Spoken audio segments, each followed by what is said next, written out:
Hi friends, পশ্চিমবঙ্গে ICDS নিয়োগ শুরু হলো 2024-এ। তো কোথায় শুরু হলো সেই সব বিষয়টা আজকে তোমাদের সাথে শেয়ার করব।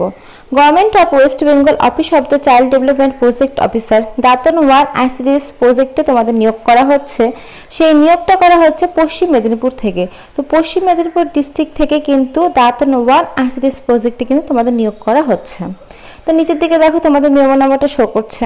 তো এখানে ফার্স্টে তোমাদের বলে রাখি যে এখানে যারা যারা অ্যাপ্লাই করতে পারবে তারা কিন্তু বর্তমানে যারা সহায়িকা পদে কাজ করছো তারাই কিন্তু তোমাদের পদোন্নতির জন্য এখানে আবেদনটা করতে পারবে, অর্থাৎ তোমরা কর্মী পদের জন্য কিন্তু আবেদনটা করতে এখানে পারবে। তো যারা সহায়িকা রয়েছে তারাই কিন্তু আবেদনটা করতে পারবে এই দাঁতন 1 আইসিডিএস প্রজেক্টে। আচ্ছা, এটা কিন্তু পশ্চিম মেদিনীপুর স্থায়ী বাসিন্দা যারা রয়েছে তারাই কিন্তু আবেদন করতে পারবে, এক্সট্রা কিন্তু আদার্স কেউ পারবে না। তো এখানে বলে দিয়েছে দেখো, application are invited from the তোমাদের eligible working anganwadi helper of Dantan 1 ICDS project for promotion to post anganwadi worker. This is post purely temporary and service, it is honorary service, no work no pay. তো তোমাদের এখানে যেটা আমি বললাম একটু আগে সেটাই কিন্তু এখানে লেখা আছে যে তোমরা যারা অঙ্গনওয়াড়ি সহায়িকা রয়েছে তোমরা কিন্তু প্রমোশন ওয়াইজ কিন্তু এখানে তোমরা আবেদনটা করতে পারো অঙ্গনওয়াড়ি কর্মীর জন্য। যারা সহায়িকা রয়েছে তারাই কিন্তু আবেদনটা করতে পারবে।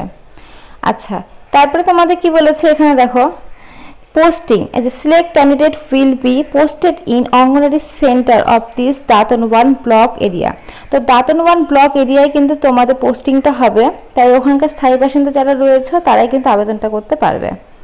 আচ্ছা, তারপর তোমাদের কি বলেছে দেখো, details of vacancy. Total vacancy তোমাদের রয়েছে 5টা, জেনারেলদের জন্য 3টা, এসসি 2টো, টোটাল ভ্যাকান্সি 5টা রয়েছে তোমাদের। আচ্ছা, তারপর এলিজিবিলিটি ক্রাইটেরিয়া। তো এখানে তোমাদের কিন্তু অ্যাপ্লিকেশন করার জন্য মিনিমাম তোমাদের কিন্তু মাধ্যমিক পাস হতে হবে যে কোনো রেকগনাইজ বোর্ড থেকে। তার সঙ্গে কি বলেছে তোমাদের মিনিমাম ওয়ার্কিং এক্সপিরিয়েন্স 5 বছর। তো 5 বছরের যাতে এক্সপিরিয়েন্স রয়েছে তারাই কিন্তু আবেদনটা এখানে করতে পারবে, অর্থাৎ যাদের 5 বছরের অভিজ্ঞতা রয়েছে সহায়িকা পদের তারাই কিন্তু এখানে আবেদনটা করতে পারবে তোমরা কর্মী পদের জন্য। আচ্ছা, the applicant must be residence of Dantan 1 block area. তো তোমাদের ফার্স্টে আমি বলে দিলাম দাঁতন 1 ব্লক এরিয়ার মধ্যে যারা বাস করছো তারাই কিন্তু আবেদনটা করো। এজ লিমিট 18 থেকে 60 বছরের মধ্যে তোমাদের হতে হবে। 19/7/2024 তারিখ অনুসারে কিন্তু তোমাদের এজ লিমিটটা দেখা হবে, এখানে কিন্তু তোমাদের মেনশন করা রয়েছে। তো চলো এবার নিচের দিকে। আচ্ছা, তারপরে বলেছে তোমাদের এক্সামিনেশন। তো তোমাদের ফার্স্টে বলে রাখি এখানে আবেদন করার পরে কিন্তু তোমাদের একটা এক্সাম হবে, যেটা 35-এর মধ্যে তোমাদের লিখিত এক্সাম হবে। 5 নাম্বার তোমাদের ভাইভা এবং 10 নাম্বার থাকবে তোমরা যে এতদিন ধরে কাজ করেছো, অর্থাৎ 5 বছর যে তোমরা কাজ করেছো, তো সেই 5 বছরের এক্সপিরিয়েন্সের উপরে তোমাদের 10 নাম্বার থাকবে। তো তোমাদের যে লিখিত এক্সামটা হবে, তো সেই লিখিত এক্সামের কিন্তু তোমাদের দেখো যে সমস্ত সাবজেক্ট থেকে আসবে সিলেবাসটা এখানে মেনশন করে দেওয়া আছে। ম্যাথামেটিক্স থেকে থাকবে 10 স্ট্যান্ডার্ড, ইংলিশ ল্যাঙ্গুয়েজ থেকে থাকবে 10 স্ট্যান্ডার্ডে, নিউট্রিশন, পাবলিক হেলথ, এই সমস্ত বিষয়ে কিন্তু তোমাদের কোশ্চেনগুলো আসবে, যেটা 35 নাম্বারের উপরে তোমাদের লিখিত এক্সামটা হবে। আর 5 নাম্বার তোমাদের দেওয়া হবে ভাইভা এবং 10 নাম্বার তোমাদের এক্সপিরিয়েন্সের উপরে কিন্তু দেওয়া হবে। আচ্ছা, যে সমস্ত ডকুমেন্টস তোমাদের দেখো মেনশন করতে হবে এখানে কিন্তু বলা আছে। তো ফার্স্টে তোমরা দিবা তোমরা যে মাধ্যমিক পাস করেছো সেই ডকুমেন্টস দিবে, অ্যাডমিট, মার্কশিট, সার্টিফিকেট।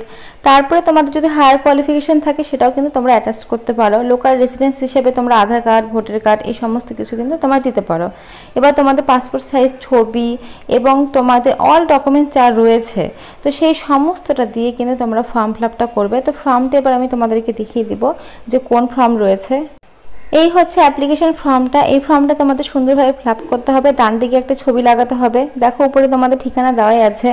তো সুন্দরভাবে তোমাদের কিন্তু ফার্স্টে নেম, তারপর Aadhaar number, father's name, husband name, date of birth, age, তো এইভাবে সুন্দরভাবে কিন্তু তোমাদের পরপর ফিল আপ করতে হবে। সম্পূর্ণ ফর্মটা তোমাদের ফিল আপ করতে হবে, পার্মানেন্ট অ্যাড্রেস, ক্যাটাগরি, তারপর তোমাদের contact number, education qualification, present education qualification, তো এই সমস্ত কিছু তোমাদের দিয়ে সুন্দরভাবে ফিল আপ করে নিচে ডেট প্লেসটা বসিয়ে সিগনেচার করে কিন্তু তোমাদের পাঠিয়ে দিলে পুরো প্রসেসটা কিন্তু কমপ্লিট হয়ে যাবে। আর এই লাস্ট ডেট রয়েছে 8/8/2024 তারিখ পর্যন্ত, অর্থাৎ আগস্ট মাসের 8 তারিখ পর্যন্ত কিন্তু তোমাদের লাস্ট ডেটটা রয়েছে। তাই তোমরা যারা যারা ফর্ম ফিল আপ করতে চাও তারা কিন্তু অবশ্যই করে নিতে পারো। তো ফ্রেন্ডস, আজকের মতো এইটুকুই। ভিডিওটা ভালো লাগলে অবশ্যই লাইক করো, এই বিষয়ে নতুন নতুন আপডেট পাওয়ার জন্য চ্যানেলটা অবশ্যই সাবস্ক্রাইব করে রেখো। আর যদি কোনো রকম কোশ্চেন থাকে তাহলে অবশ্যই কমেন্ট বক্সে কমেন্ট করে আমি অ্যান্সার দিয়ে দেবো। Thank you.